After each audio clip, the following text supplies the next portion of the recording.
இல்லாத நாடகம் இல்லை. என்னடா என்ன பிரச்சனை? அம்மாவாடா. நடிப்பில்லாத நாடகம் இல்லை, துடுப்பில்லாத படகு இல்லை, போராட்டம் இல்லாத வாழ்க்கை இல்லை. இங்க இருக்கக்கூடிய மக்கள் இல்லாமல் நமக்கு இந்த பட்டி மன்றமே இல்லை என்பதை அழகாக நிரூபித்துக் கொண்டிருக்கும் ஆண் சிங்கங்களுக்கு பெண் தங்கங்களுக்கும் ஒரு பணிவான வணக்கத்தை சொல்லி நடுவர்களே, இந்த உலகத்துல எதை தொட்டாலும் கேட்பாங்க காசு. இங்க இருக்க மக்கள் தான் சம மாசு. நடுவர்களே நீ முதல்ல பேசு. நடுவர்களே, நீங்க என்ன சாதாரண நடுவராங்க? அப்புறம் என்ன ஸ்பெஷல் மசாலா தோசை நடுவரா? இல்ல கொஞ்சம் பெப்பர் கூட சேர்த்துக்கங்க சார். அது ஆஃப் ஆயிலே போடுவாங்க, முட்டை தோசையிலே போடலாம் சார். நீங்க பேசுங்க மேடம். உங்களை பத்தி 4 வரி கவிதை எழுதிட்டு வந்திருக்கேன் சார். அந்த கவிதையை சொல்லும்போது இங்க இருக்க ஆண்கள் பெண்கள் எல்லாம் எப்படி கை தட்டுவாங்க பாருங்க பாப்போம். உண்மையிலே எங்க நடுவர் சாதாரண நடுவர் இல்லங்க. நீங்கள் ஸ்பீடாக பேசுவதில் நீங்கள் ஒரு ஹீரோ ஹோண்டா, ஜில்லுன்னு பேசுவதில் நீங்கள் ஒரு ஜிகர் தண்டா, தாகம் தணிப்பதில் நீங்கள் ஒரு ஃபேண்டா. உங்களை போல் நடுவர் இந்த தமிழ்நாட்டுல உண்டா? அந்த எதிரணிக்கு தீர்ப்பு சொல்ல நீங்க என்ன மண்டா மண்டா? நீ ஊர் ஊரா சாப்பிட்ட ஆயிட்டா குண்டா? நீ ஒரு கறி பிடிச்ச சிட்டுக்குருவி அண்டா. சார் என்னை கருப்புன்னு மட்டும் சொல்லாதீங்க சார். காக்கைக்கும் தன் குஞ்சு பொன் குஞ்சு நடுவர் அப்படி ஓரமா வச்சு கொஞ்சம் என்ன பேச்சு? எதிரணியில இருந்து வந்து மனநிறைவான வாழ்க்கை சொத்து பத்து தான் சொத்து பத்து தான் புலம்பி தவிச்சாங்களா சார்? உண்மையில அடுத்த ஜென்மம்னு ஒண்ணு இருந்துச்சுன்னு வச்சுக்கோங்க. இவங்க 2 பேரையும் என் பிள்ளையா பெக்க நினைக்கிறேன் நடுவர் அவர்களே. உங்க அம்மாடா நீ அடுத்த ஜென்மத்துல இவங்க 2 பேரும் பிள்ளையா பெக்கணுமா? ஆமா சார். பெத்துக்க வேணாம் சொல்லல, சரி அவனை வேணா பெத்துக்க, இவனை பெக்காத. ஏன் சார்? இவன் ஆளு சைஸுக்கு இம்புட்டு சாப்பிடுவான், இம்புட்டு சாப்பிட்டான்னா எம்புட்டு சமைக்கணும். ஆனா உண்மையில சார் ஏன் தெரியுமா அவங்க 2 பேரையும் என் பிள்ளையா பெக்க நினைச்சேன்? பாசம். அப்படி எல்லாம் நினைக்காதீங்க. வயிற்றுல கரு உருவானவன பாதி பப்பாளி பருத்தோட க்ளோஸ் பண்ணிடுவேன். தாயாடாது பேயிடா. சொந்த பந்தம் வேணாமாம்ல, சொந்த பந்தம் அடுத்த ஜென்மத்துல உனக்கு அவனாவே பிறக்கணும். சரிப்பா, அதான்டா பாசம். அப்பதான் வாவத்துல இருக்கும்போது எட்டி எட்டி வதக்கி. ஏன் மகனே இப்படி சொந்தம் வேண்டாம் என்று புலம்பி தவிக்கிறாய்? பெரியம்மா பேசாமல் பேசு. முட்டை பொரியல், மும்பாலம், மட்டன் பிரியாணி. உண்மையிலே சார் சொந்த பந்தம் இல்லாட்டி இதெல்லாம் ஒண்ணு பொறந்திருக்க முடியுமா சார்? உண்மையிலே இந்த மின்சாரம் இல்லைன்னா வீடு மட்டும் தாங்க இருட்டா இருக்கும். ஒவ்வொரு குடும்பத்திலயும் சொந்த பந்தம் இல்லைன்னா அவங்க வாழ்க்கையே இருட்டா போயிரும் சார். அதனால அந்த யூபிஎஸ் பேட்டரி வைக்கிறான் சார். ஒரு பெண் பந்த கால் போட்டு வந்தாதான் சார் நீங்க எல்லாம் சொந்த கால்ல நிக்க முடியும். அதனால மண்டபத்துல கல்யாணத்தை முடிச்சு போடுறோம். கல்யாணம் முடியாத வரைக்கும் நீங்க எல்லாம் சாதாரண மனுஷன். எங்களை திருமணம் முடிச்சதுக்கு அப்புறம் தான் குடும்பத்துக்கு கூட புருஷன். நீங்க நான் புருஷன், நீ யாரு புருஷன்டா? பத்துமா கொழுந்தியாடா லூசு போல. பொண்டாட்டி பேரை மாத்தி சொல்றாயா? குணா பரவாயில்ல. நேத்து வந்து பட்டிமட்டம் பேச நேத்து வந்து பொம்பளையால் பேரை சொல்லிட்டு போயிட்டான்டா. உண்மையில சார் சொந்தம்னா அன்புங்க, சொந்தம்னா பண்பு, சொந்தம்னா ஒரு தெம்பு. அவங்கள நம்புங்க, நீங்க வாழ்க்கையில உருப்பிடுவீங்க. அப்படிப்பட்ட சொந்த பந்தம் குடும்பத்துல இருக்கும்போது மகிழ்ச்சி மனநிறைவு எப்படி தருவாங்க சார் இருக்கும்? தென்றல் உறங்கிய போது திங்கள் உறங்கிய போதுமா இருக்கும் சார்.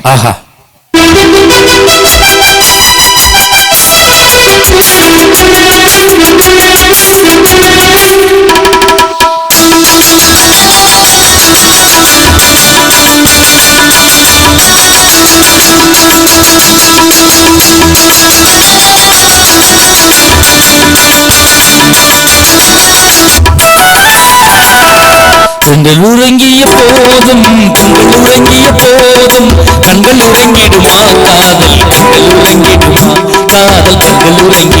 காதல்,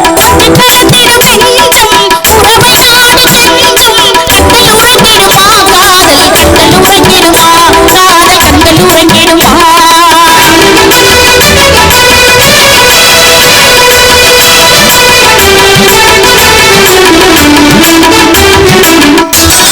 நீல இரவிலே தோன்றும் நிலவை போலவே, நிலவை போலவே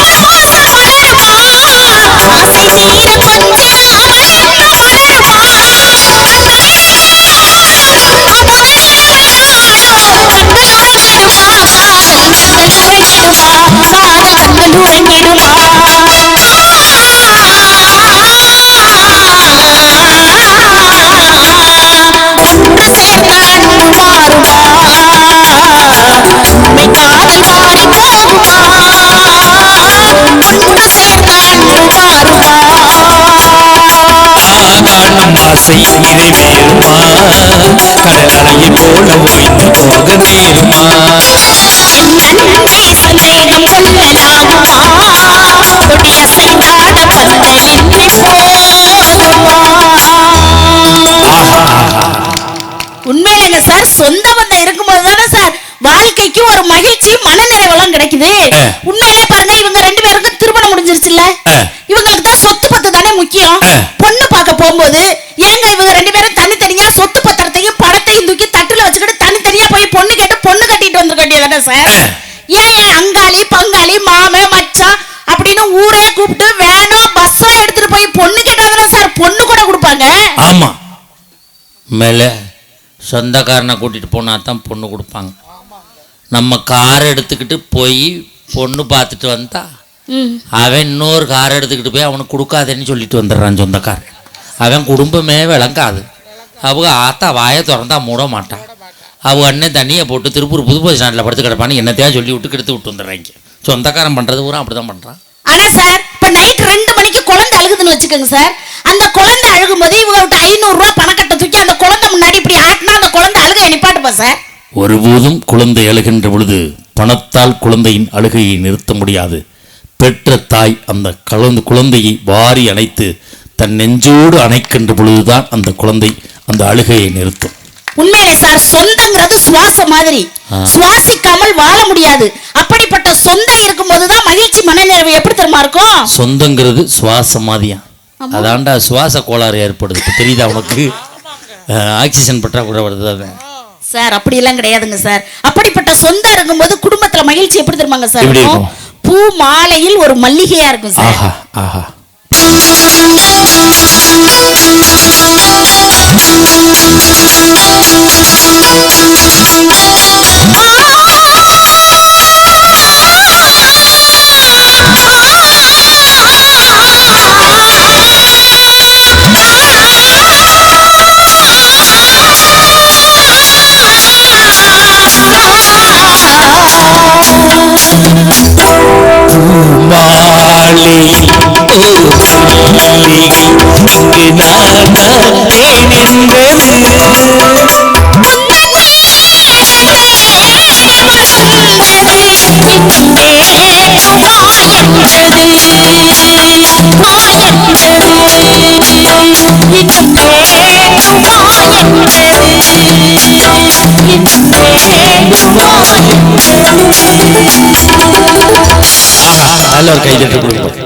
அருமையான குரல் வளம். நன்றிங்க சார். 4 படத்துல தானே பாடி இருக்க. ஆமா சார்.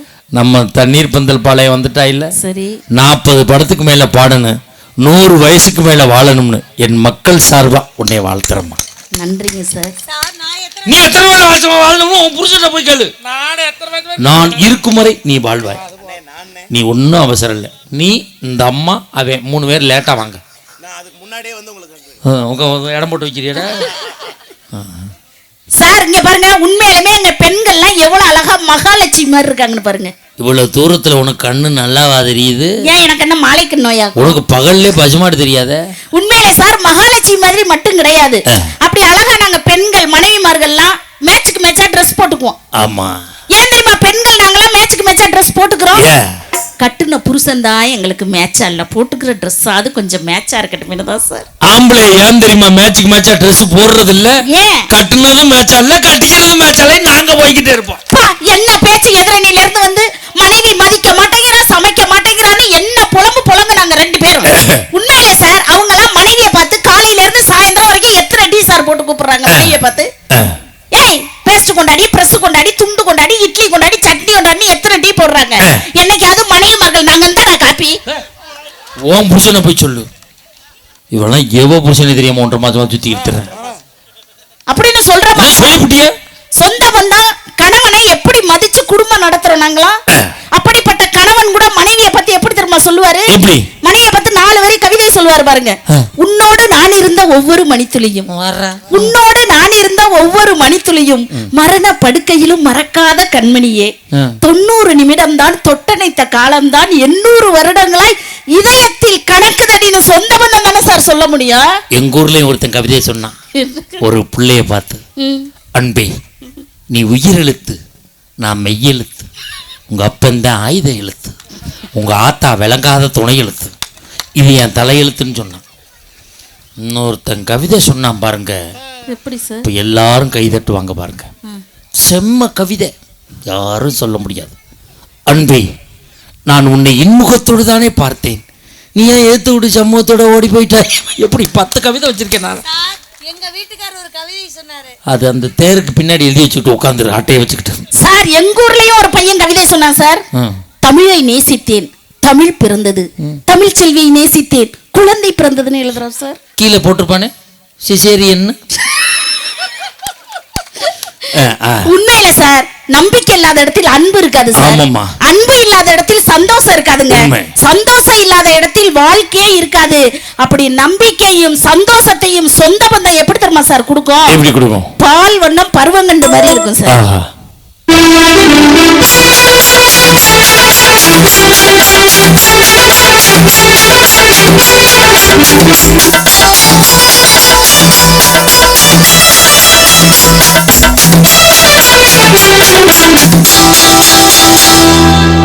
பால் வண்ணம் கருவம் கண்டு மேல் வண்ணம் புலிகள் கண்டு ஆண் வண்ணம் நான் கண்டு பாடுகிறேன். கண்ணன் வண்ணம் அங்கே கண்டே, மயில் வண்ணம் இங்கே கண்டே, பெண் வண்ணம்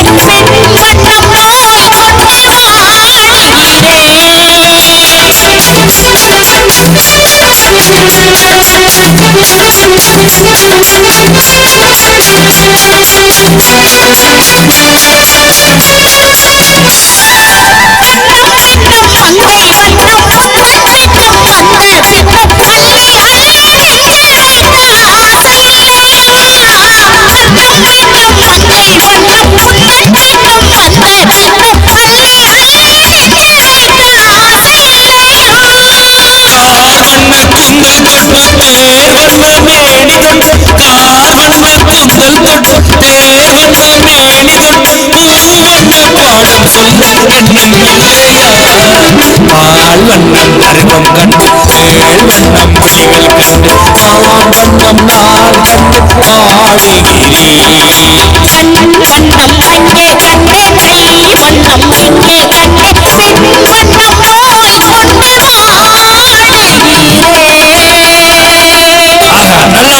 நோய் கொண்டு அருமையா கொடுங்க, அருமையா. ஆனா உண்மையாங்க சார், போன வாரம் எங்க அத்தா என்ன பார்த்து உலகம் எத்தனை கிலோடி அப்படின்னு கேட்டாரு. கட்டிங் போட்டு வந்திருக்கேன், என்ன கேட்டிருக்கேன் பாரு. உடனே நான் சொன்னேன், உலகம் எத்தனை கிலோவா, அதை கணக்கிட முடியாது தான், அது பறந்து விரிந்த உலகத்தான் அப்படின்னு. அதுக்கு அவர் சொல்றாரு, உலகம் வெறும் 70 கிலோ தாண்டி அப்படின்னாரு. 70 கிலோவா எப்படியா தான் கேக்குறேன், என் உலகமே நீதான் அடிங்கிறாரு சார்.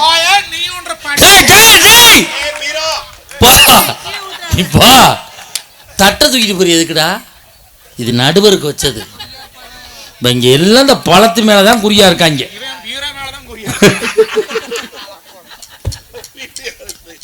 சார் இருமா, இங்க பல பிரச்சனை ஓடிக்கிட்டு இருக்கு, நீ பல பிரச்சனை கிளப்பி விட்டு இருக்க. இப்ப என்ன சொன்ன நீ தட்டை தூக்கிட்டு ஓடுன? இரு, எத்தனை மணியை போல சொன்ன? 2 மாசத்துக்கு முன்னாடி சொன்னா அப்படி சார். சொல்லியிருப்பேன் 12 மணிக்கு சொன்னா அப்படி சார். கரெக்டா கட்டையில் வாங்கணும்னு சொல்லியிருக்கேன்டா, கரெக்டாக சொல்லியிருக்கேன்டா. நீங்கள் எந்த ஊரில் வேணாலும் போய் கடை எங்கேன்னு மட்டும் கேளுங்க. ஜவுளி கடை இருக்குது, மல்லிகை கடை இருக்குது, பெட்டி கடை இருக்குது, வட்டி கடை இருக்குது, எந்த கடையும் சொல்ல மாட்டாங்க. இப்படியே போய் சந்தில் போனீங்கன்னா 3ஆவதா இருக்குன்னு காட்டுவாங்க. அதுவும் சுடுகாட்டு பக்கத்துலேயே வச்சுருக்காங்க. ஏன் சுடுகாட்டு பக்கத்தில் வச்சுருக்கான் தெரியுமா? எப்படி சுடுகாட்டுக்கு வந்துடுவேன்னு தெரியும், அதனாலதான் சுடுகாட்டு பக்கத்துலேயே வச்சுருக்காங்க கடையை. ஆனா உண்மையில சார், சொந்த பந்தம் இருக்கும்போதுதான் சார் குடும்பத்துல மகிழ்ச்சி மன நிறைவெல்லாம் கிடைக்கும். பாருங்க, போன வாரம் எங்க அத்தா வேர்க்க விறுவிறுக்க முடியாந்தாரு சார். என்ன பிரச்சனை? நான் அப்படியே பதறி போய், நீங்க பதறிட்டாலும் யாத்தா அப்படி வேர்க்க விறுவிறுக்க முடியாருங்களே அப்படிங்கிற, என்னை ஒரு நாய் துரத்திருச்சுடி அப்படின்னாரு. நாய் துரத்திருச்சா, எங்கேயாவது கடிச்சிருச்சாத்தா அப்படிங்கிற, கடிக்க தாண்டி வந்துச்சு, உன் ஆதார கடை காட்டினேன், திரும்பி போயிருச்சுடி அப்படின்ட்டாரு. உண்மையிலே நான் ஒன்று சொல்றேன், யாரெல்லாம் அழகா இருக்கும்னு நினைக்கிறீங்களோ, பட்டிமன்றம் முடிஞ்சு போய் உங்கள் வீட்டில் போய் உங்கள் ஆதார் கார்டை எடுத்து பாருங்கள், உங்கள் கருவம் கலைஞ்சிரும். அனௌன்ஸ் சொன்னாங்க பார்த்துருக்கீங்களா? நாளைக்கு 10 மணிக்கு ஆதார் எடுக்கிறாங்க, எல்லோரும் வந்துருங்க. ஆம்பளை சட்டையை போட்டு நம்ம மாட்டில் போய் எடுத்துட்டு வந்துடுவோம். இந்த பொம்பளையால் அப்படி கிடையாது. பூ வச்சு பொட்டு வச்சு பவுடர் அடிச்சு புட்டாமா போட்டு லிப்ஸ்டிக் போட்டு செயின் போட்டு போய் உட்காருவாங்க. உட்காந்தானே எடுத்தாச்சு போன்றுவாங்க. ஒரு வாரம் சென்று போஸ்ட் ஆஃபீஸில் ஆதார் கார்டு வரும். வாங்கி பார்த்தீங்கன்னா சாத்தி வச்ச புனமாகி எடுத்து அனுப்பியிருப்பாங்க. உங்கள் கருவம் கலைஞ்சு போயிடும். ஆனா உண்மையிலங்க சார், எங்க அக்கா மாதிரி பாசக்கார மனுஷனை பார்க்க முடியாது சார். மனுஷன் காலையில 7 மணிக்கெல்லாம் தூங்கிட்டான்னு எந்திரிச்சிருவாரு சார். எந்திரிச்சு என் முகத்துலதான் சார் முழிக்கணும்னு ஆசைப்படுவாரு. அந்த ஆள் கிரகம் அப்படி 7 மணிக்கெல்லாம் எந்திரிச்சு தங்க குட்டி கண்ணு தெரியாதவன் என்ன சொல்லியிருக்கான் பாரு. என்னத்தான் எங்க மாமியார் சொல்லுவாங்க, பன்னி குட்டிய தங்க குட்டிக்கு நம்பர் அப்படி. அந்த அம்மா கண்ணு நல்லா தெரியும் போல இருக்கு. ஆனா பட் அதை பத்தி நான் கேர் பண்ண மாட்டேன் சார். நீ கேர பின்றது இல்லையே. எங்க கூந்தல தூக்கி முன்னாடி போடு பாப்போம் சார். கூந்தல தூக்கி முன்னாடி இதுக்கு என்ன சார் குறைச்சல்? அங்க என்ன இருக்கு குறைச்சலுக்கு? உங்க கூந்தல பாத்தீங்களா பொங்கலுக்கு வெள்ளை அடிக்கிற கட்டை பிரசு மாதிரியே இருக்கு. அதுவும் பிசுறு அடிச்சு போய் கிடக்கு. உண்மையிலே சார் தங்க குட்டினோன்னா அப்படியே ஜிங்குன்னு அத்தா முன்னாடி போய் நின்று, யாத்தான் டெய்லி காலையில ஏன் முகத்திலே முழிக்கிறீங்களே அவ்வளவு பாசமானு கேட்டேன். அதுக்கு ஒரு வார்த்தை சொன்னாரு. என்ன சொன்னாரு? அதெல்லாம் ஒண்ணும் கிடையாது, உன்னைய உத்து பாப்பேன், இருட்டா இருக்கும், நான் விடியலன்னு படுத்து தூங்கிடுவேங்கிறாருக்கா மனுஷன். இதுக்கு பேர் தான் விடியா முஞ்சிங்கிறது. Hello mic testing. என்னதான் நான் விடியா முஞ்சியா இருந்தாலும் கூட எங்க அத்தா வாழ்க்கை விடியறது மனைவிங்கிற ஒரு சொந்தத்தால விடியும். எப்படி தெரியுமா? என்னை விட்டு ஓடி போக முடியுமான்னு விடியும். ஓட முடியாது. நாம் இருவரல்ல ஒருவர் என தெரியுமா தெரியுமா? போக முடியுமா இனி முடியுமா?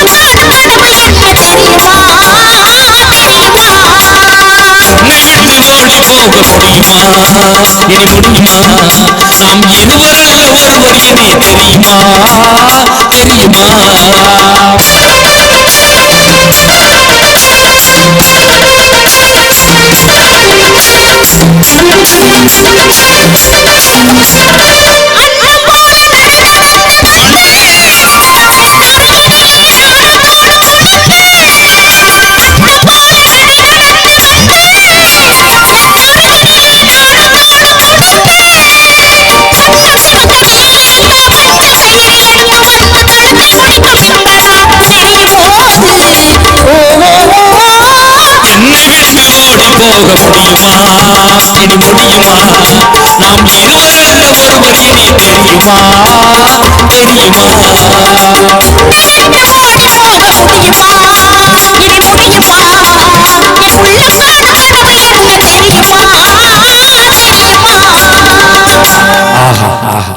உண்மையிலங்க சார், ஒரு குடும்பத்துல கணவனுக்கு மனைவிக்கு சண்டை வருது.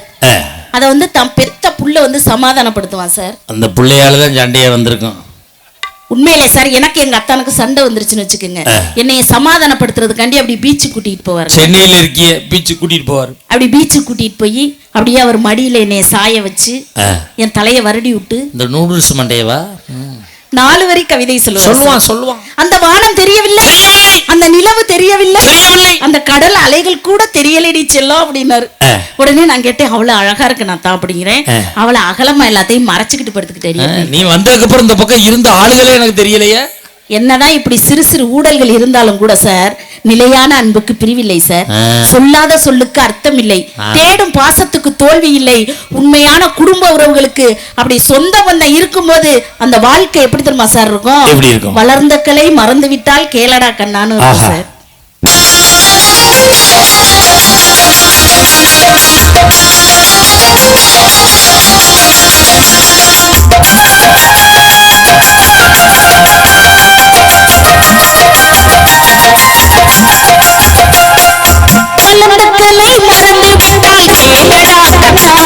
நான் படித்து வைத்த ஓவியத்தை பாரடா கண்ணா.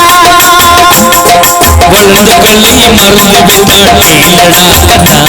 அவள் படித்து வைத்த ஓவியத்தை பாரடா கண்ணா.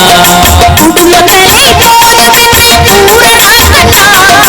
குடும்பங்களை போதுமென்று கூறடா கண்ணா. இந்த கூட வேறு கலைகள் வேறு ஏதடா கண்ணா.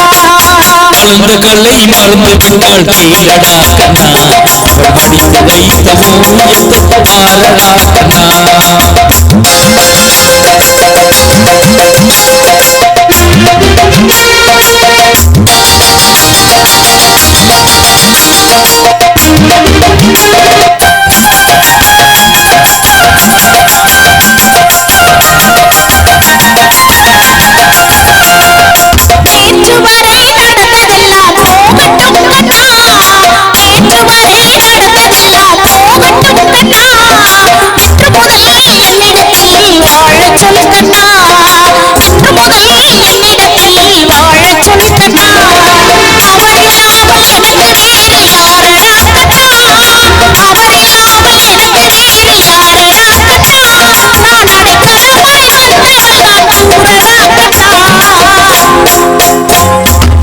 மகளை மறந்து விட்டால் தேடடா கண்ணா நான் படித்து வைத்த ஓவியத்தை பாரடா கண்ணா. நீ உட்காரடா கண்ணா. உண்மையிலேங்க சார், பணத்தை வைத்து மெத்தையை வாங்கலாம், ஆனால் தூக்கத்தை வாங்க முடியாது. பணத்தை வச்சு எல்லாத்தையும் வாங்கிடலாம் சார், ஒரு தாயினுடைய அன்பை பாசத்தை இவங்களால விலை கொடுத்து வாங்க முடியாது என்று சொல்லி உண்மையிலே நாம் ஆண்டு போகின்ற பொழுது நம்மளை தூக்கி சொந்த பந்தங்கள் தான் சுமந்து செல்லுமே தவிர இவர்களுடைய சொத்து பத்து சுமந்து செல்லாது என்று சொல்லி சொத்து பத்தோடு வாழ்வது வாழ்க்கை அல்ல, சொத்து பத்தோடு வாழ்வது வாழ்க்கை அல்ல, சொந்த பந்தங்களோடு வாழ்வதுதான் மனநிறைவான வாழ்க்கை என்று சொல்லி இதுவரை கேட்டு சுவைத்த உங்களின் திருப்பாதங்களை படித்து நன்றி கூறி விடைபெறுகிறேன். நன்றி, வணக்கம். அருமையான பேச்சு, அருமையான பாட்டு. தண்ணீர் பந்தல் பாளையம் அருள்மிகு ஸ்ரீ ராமலிங்க சபடேஸ்வரி அம்மன் ஆலயத்தினுடைய அஷ்டபந்தின மகா கும்பாபிஷேக விழாவை முன்னிட்டு நடந்த இந்த பட்டிமன்றம் நல்லா இருந்துச்சுன்னா ஒரு தடவை கைதட்டு கொடுங்கப்பா. இதுதான் எங்களுக்கும் பட்டிமன்றம் நடத்திய எங்களுக்கும் ஏற்பாடு செய்தவர்களுக்கும் கிடைக்கக்கூடிய வெற்றி. இதுதான் முகமலர்ச்சியை அனுப்பிச்சு வைக்கணும் எங்களை. சில ஊர்ல எல்லாம் பட்டிமன்றம் பேசுன்னு ஆரம்பித்தோம்னா பல குழப்பம் பண்ணுவாங்க. விழாக்குழுவே காமன் நேரம் பேசுவாங்க. இப்பொழுது சிரிப்பு காட்டுறவங்க வந்திருக்காங்க, பாடுன்னு சொல்றாங்க. விவசாயி மஞ்சுநாதன் வந்திருக்கான், இப்படி பேசி இருக்காலப்புறம் கிளப்பி விட்டு அப்புறம் எங்களை பேச சொல்லுவாங்க.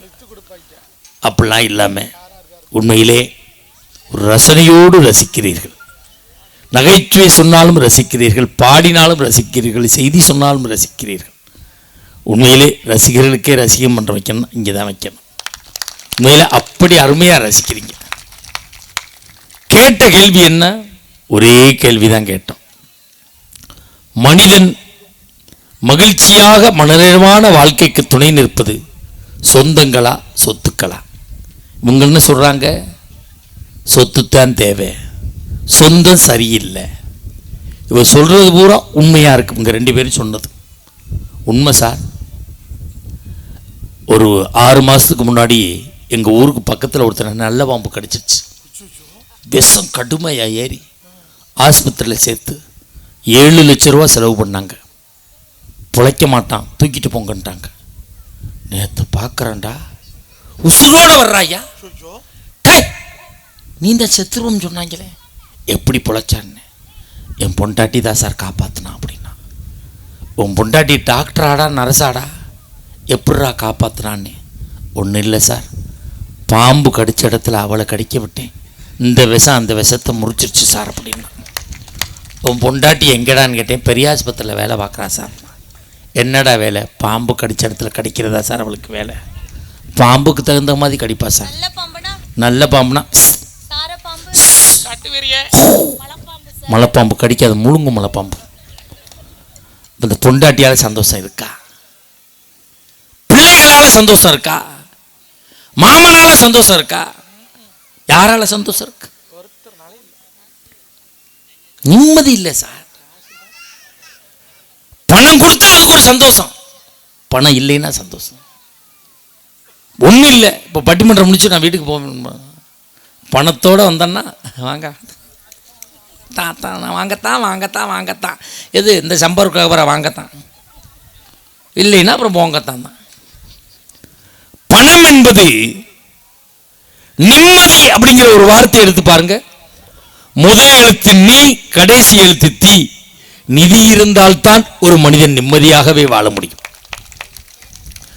வருமானம் என்ற வார்த்தைக்குள் தான் மானம் என்ற வார்த்தையே அடங்கி இருக்கிறது. ஒருத்தர் மானத்தோட இருக்கணும்னா வருமானத்தோட இருக்கணும். உலக பணக்கார நாடுகள் சொல்றான், உலக பாசக்கார நாடுன்னு எதையா அறிவிச்சிருக்கானா? உலக பணக்காரர் வரிசையை அறிவிக்கிறான், உலக பாசக்கார வரிசையை என்னைக்கா அறிவிச்சிருக்கானா? ஒரு தெரிஞ்சுங்க, இந்த உலகத்தில் ஒரு மனிதன் கருப்பை இல்லாமல் பிறக்க முடியாது. ஒரு மனிதன் இந்த உலகத்தில் கருப்பை இல்லாமல் பிறக்க முடியாது, இறைப்பை இல்லாமல் உண்ண முடியாது, பணப்பை இல்லாமல் இந்த உலகத்தில் வாழவே முடியாது. பணம் தான் வாழ்க்கை. நான் 600 கிலோமீட்டர் தள்ளி இங்கே வந்து உட்காந்துருக்கேன். என்ன விதியா? நைட்டு 12 மணிக்கு இங்கே உட்காந்துருக்கணும், காசுக்கு தான் உட்காந்துருக்கேன். அவன் 450 கிலோமீட்டர் தள்ளி வந்து உட்காந்துருக்கேன். விதி பலனா 3 நாளாச்சு நான் வீட்டுக்கு போய். இந்த அவன் கேக்கு வாங்கி வச்சுக்கிட்டு ஊசி போயிருமான்னு உட்காந்துருக்கான் 2 நாளைக்கு முன்னாடி. அதை 2 பேரும் உள்ள கையை விட்டு பிணைஞ்சு விட்டாங்க.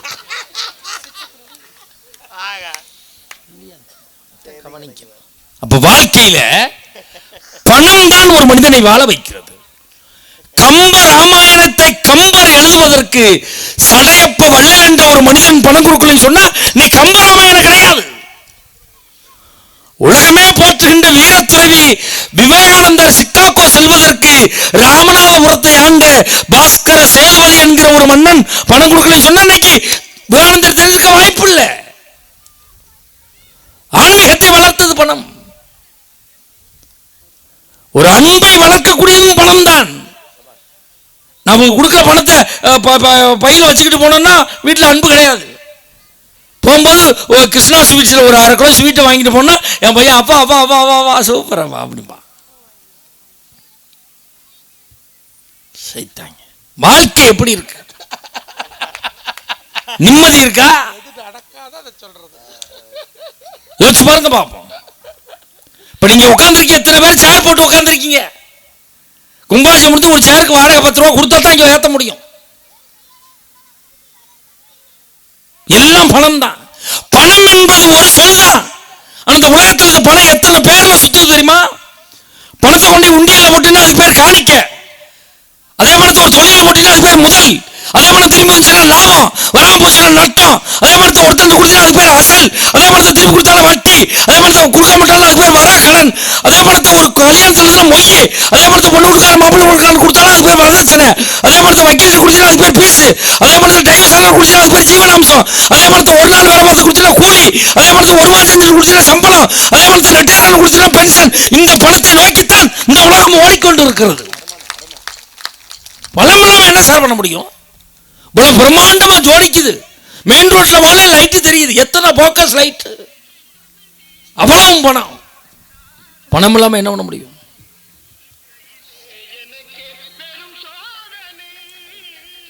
ஹலோ, இல்ல வை. ஏன் பொண்டாட்டிடா? எங்க ஊர்ல மழை பெய்யுதான், இங்க மழை பெய்யுதான்னு கேட்குறா.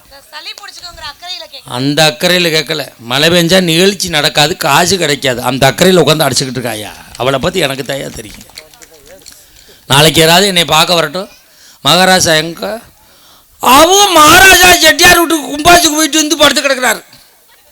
ஒரு 10 நாள் பட்டிமன்றம்லாம் வீட்டில் படுத்து கிடக்கணும். மகாராஜா அங்கே அந்த தான் கிடக்கிறான். தின்னு திண்ணையில் கிராம தலையில் ஒரு குடம் தண்ணி தூக்கி ஊற்றுங்க. உண்மையிலே இப்படி இருக்கிற காரணத்தால் மனிதன் மகிழ்ச்சியாக வாழ தேவை. சொந்தங்களை விட சொத்துக்களே என்று நான் தீர்ப்பளிக்க முடியாது. நேத்து பறந்த கதை தெரியும். உட்கார்றா முதல்ல. அப்ப சொந்தம்னா என்னன்னு பார்க்கணும். 2 பேர் பேசியிருக்காங்கல்ல சொந்தத்துக்கு. சொந்தம்னா என்னன்னு பார்க்கணும்ல. முடிச்சிடறேன். இப்ப பட்டிமன்றம் முடியும். நான் ஒரு 3 மணிக்கெல்லாம் வீட்டுக்கு போவேன். காலிங் பெல் அடிப்பேன். என் மனைவி கதவை திறப்பா. வாங்க மகாராஜா, பட்டிமன்றம் சென்றீர்களே, எப்படி இருந்தது? அப்படியாகப்பா.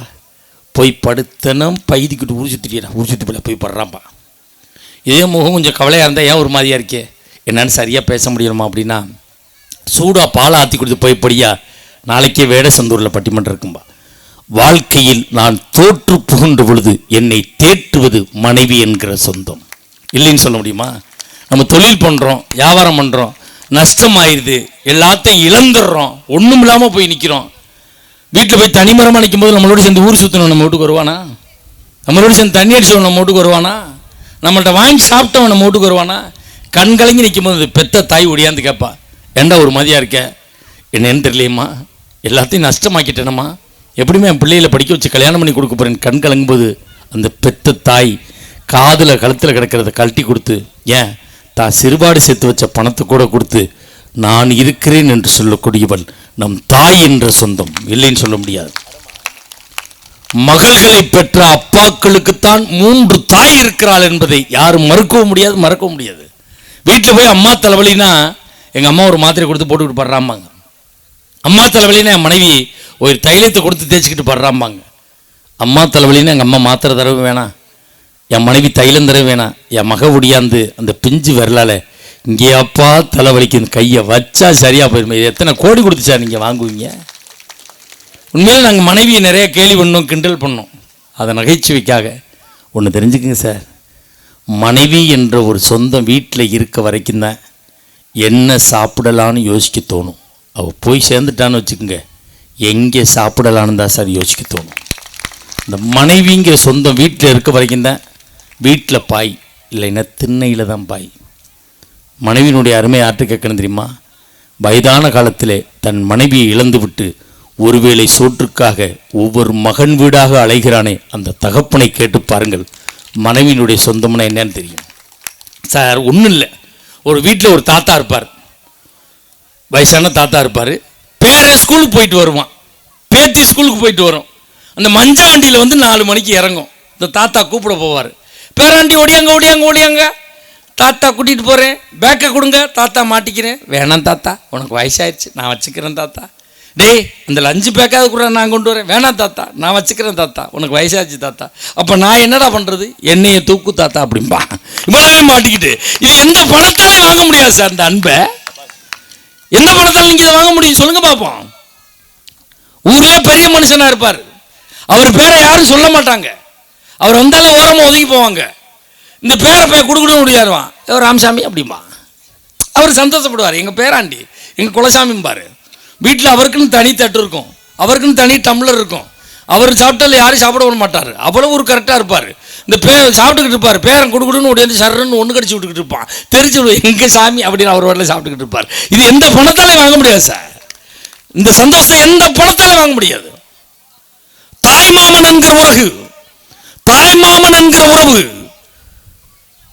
நம் வாழ்க்கையிலே தாய்மாமன் என்ற உறவு ஒரு உன்னதமான உறவு. பிள்ளைக்கு மொட்டை அடிக்கும் போது எங்க பகுதியிலாம் மொட்டை அடிக்கும் போது காது குத்தும் போது பிள்ளைக்கு மொட்டை அடிச்சு தாய்மாமை மடியில உட்கார வச்சு பிள்ளைக்கு காது குத்துவாங்க. ஏன் தெரியுமா? தாய்மாமா மடியில உட்கார வச்சு காது குத்துறது, அந்த காது குத்தும் போது புள்ள வலி தாங்காம கத்தி அழுவும். அப்ப தாய்மாமன் தட்டி கொடுப்பான், கவலைப்படாத கவலைப்படாத, உன் வாழ்க்கையில் என்ன துன்பம் வந்தாலும் உன் தாயோடு பிறந்த நாங்கள் இருக்கிறோம் என்று சொல்லக்கூடியதுதான் அந்த தாய்மாமன் என்கிற உறவு. யோசிச்சு பாருங்க சார், எப்படிப்பட்ட உறவுகள். தாத்தா பாட்டி நம்ம சொல்றோம், பிள்ளையாது வச்ச பொருள் வச்ச இடத்துல இருக்குதுல்ல, கிளச்சி கிளச்சி போடுதுன்னு திட்டுறோம். 2 நிமிஷத்தில் முடிச்சிடறேன், கவலைப்படாதீங்க. திட்டுறோம். ஆனால் எத்தனையோ வீடுகளில் 10 ஆண்டுகளாக 15 ஆண்டுகளாக வைத்த பொருள் வைத்த இடத்திலே இருக்கிறதே, கிளைத்து போட பிள்ளை இல்லையே என்று ஏங்குகிற பெற்றோரிடம் கேட்டு பாருங்கள், அந்த பிள்ளைகளுடைய பாசம் என்னவென்பது தெரியும். ஒரு சிலருக்கு இந்த சமூகத்திலே உடல் குறைபாடு உள்ள பிள்ளைகள் பிறக்கிறார்கள். தம்பி கொஞ்சம் அமைதியாக முடிச்சிடறேன். உடல் குறைபாடு உள்ள பிள்ளைகள் பிறக்கிறார்கள்.